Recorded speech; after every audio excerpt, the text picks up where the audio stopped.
Daghan na kay kapasulay nga giagian, pero nganong kanira man ka ni give up.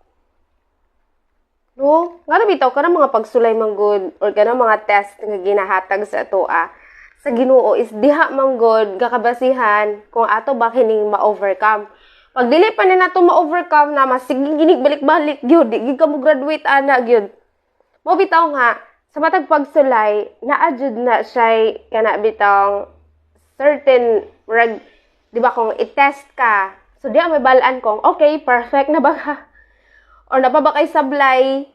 So, sa matag pagsulay, gagihatag ni Lord sa imo is, that is a preparation for the future, para dili na kayo siya murag lisod para sa imo sa unahan.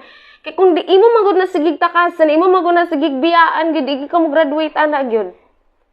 Di ka mo graduate, maupitaw nga si Lord Jesus, gitest jud siyag katulo, great test gidtong pinakadagko na kay nga pagsulay nga dako kayo og kining preparation sa iyang ministry pohon mo rin to nga nag-start na rin siya sa ministry nga pero dili na siya ingon nga naidagko nga pagsulay tulo ka book ang kuan si Lord si imo di nagpasabot nga muundang na nang kaaway si imo along sa journey ni Lord for 33 years wala gid siya giundangan sa kaaway even at the death didto na siya dapit sa cross.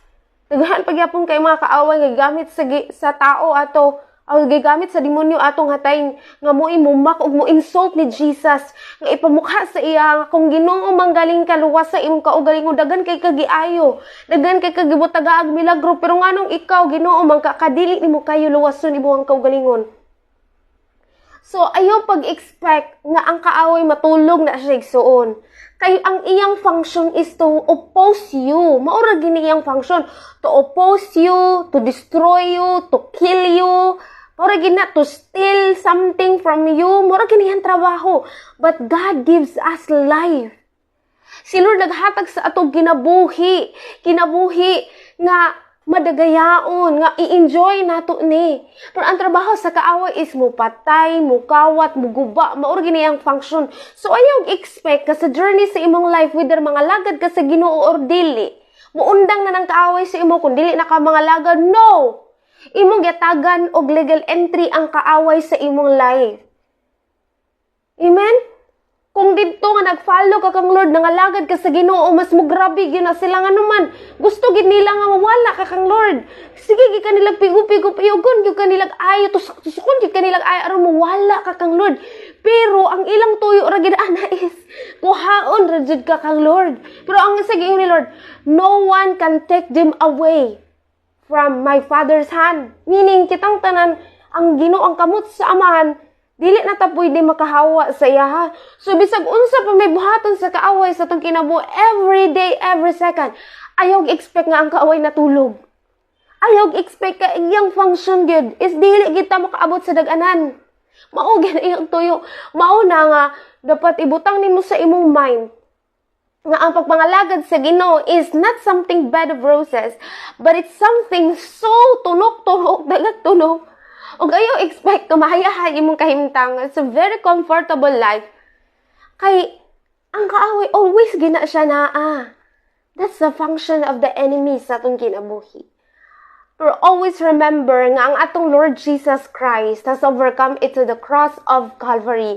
Even at the point of death, even sa katapusang gininhawa niya, Satan was there. The devil was there, using people. So, kung ikaw igsuon, isa ka sa nakasinati o nakaagian na, don't give up. Don't give up. Whether you like it or not, don't give up. Ayaw tuguti nga ang kaaway, birahon ka niya, paduol sa Ginoo. Ayaw tuguti nga makuha ka sa kaaway, palayo sa Ginoo. Asa pa man ita makakita o kinabuhing walay katapusan. Ingon pa si Peter, you have the words of life. Nasa imuha ang eternity, Lord. Pero isa pagyapon si Peter ang gitintal. O isa gihapon siya hahapit na bira sa kaaway. Pero kabalo kung say makapabalik sa ato sa Ginoo, mga iratag pasaylo. Repentance. Mga iratag pasaylo sa Ginoo aron mabalik ta sa iya. Ngano man, kinahanglanon nato na siya. Kinahanglanon nato ang repentance kay mao natong pagpakig-uli sa Dios. Wala may imposible sa Ginoo, mabalik ra man jud kaniya. Kay aron wala na i-hold ang kaaway sa imong kinabuhi.